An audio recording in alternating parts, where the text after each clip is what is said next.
Good evening. This is Alex Crafton reporting to you live from India, where I have just finished a 3-week exploration into the widely practiced religion of Buddhism. From my 3 weeks in the field, I learned that Buddhism is a non-theistic religion in which there is no personal God who creates the world or to whom prayers can be directed. The one who became known as the Buddha, a generic term meaning awakened one, was reportedly born near what is today the border between India and Nepal. He was named Siddhartha Gautama, meaning wish fulfiller or he who has reached his goal.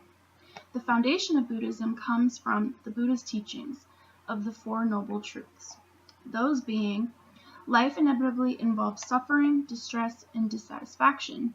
Suffering is caused by craving, rooted in ignorance. Suffering will cease upon when the craving ceases. The Buddha set forth a systematic approach so that humans could extricate themselves from suffering and achieve the final goal of liberation. The Noble Eightfold Path offers ways to purify the mind of afflictive emotions and avoid unwholesome actions. The first aspect of the path is right understanding, which is comprehending reality correctly through deep realization of the Four Noble Truths. The second aspect is right thought, or motivation, which is as we discover and purify mental defilements such as self-interest, our thinking becomes free from the limitations of self-centeredness, and we are relaxed, clear, and open. The third aspect is right speech. The Buddha taught his followers to relinquish the propensity to lie, gossip, speak harshly, or engage in divisive speech. The fourth aspect is right action, which begins with observing the 5 basic precepts for ethical conduct: to avoid destroying life, stealing, sexual misconduct, lying, and intoxicants.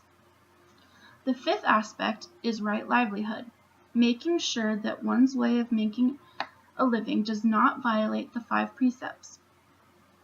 The sixth aspect is right effort, which means striving to continually eliminate the impurities of the mind and diligently cultivate wholesome actions of body, speech, and mind.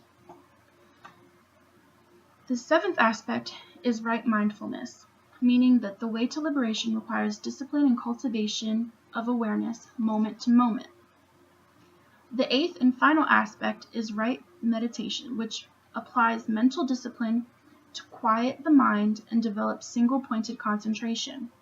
The Buddha explained that the mind is subtle, invisible, and treacherous. Following my 3 weeks in the field, I've concluded that by living life abiding by the Noble Truths and the Eightfold Path, Buddhists live a life of contentment and fulfillment. This is Alex Crafton signing off until the next time. Good night.